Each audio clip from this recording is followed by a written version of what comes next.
धार्मिक, आध्यात्मिक, दार्शनिक, सामाजिक, सांस्कृतिक स्तर पर चमत्कृत करने वाले अनेक संदेशों के साथ महाकुंभ का समापन हो गया।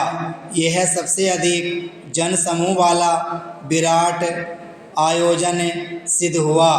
तीर्थराज प्रयागराज में 45 दिनों के अंदर जितना विशाल जनसमूह उमड़ा उसकी कल्पना भी नहीं की गई थी। अनुमान 40 करोड़ श्रद्धालुओं के आने का था, लेकिन आए 60 करोड़ से अधिक। इससे इसकी ही पुष्टि हुई कि भारतीय जनमानस धर्म, अध्यात्म और अपनी संस्कृति एवं परंपराओं से कितना अधिक प्रेरित है। इसी प्रेरणा के चलते कई देशों की कुल आबादी से भी अधिक लोग बिना किसी निमंत्रण प्रयागराज पहुँचे। महाकुंभ ने यह बताया कि देश में अपनी संस्कृति और परंपराओं के प्रति एक नई चेतना विकसित हुई है।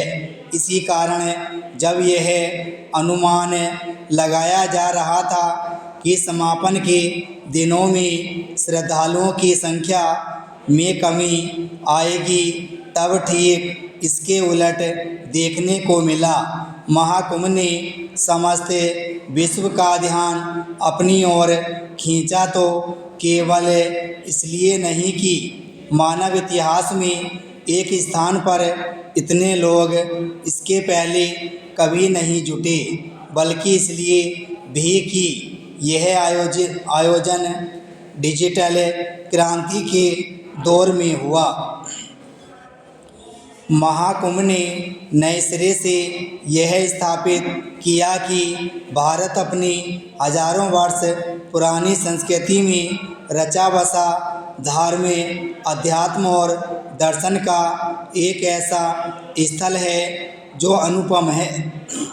प्रयागराज जाने को लेकर उमड़े श्रद्धालुओं ने यह भी रेखांकित किया कि विज्ञान और अध्यात्म अलग अलग क्षेत्र भले हों, लेकिन उनमें समानताएं भी हैं, क्योंकि दोनों अपनी अपनी तरह से जीवन के रहस्य खोजते हैं। यह निराशाजनक रहा कि जब इस धरती का सबसे बड़ा उत्सव आयोजित हो रहा था, तब कुछ लोगों ने संकीर्णता का परिचय दिया।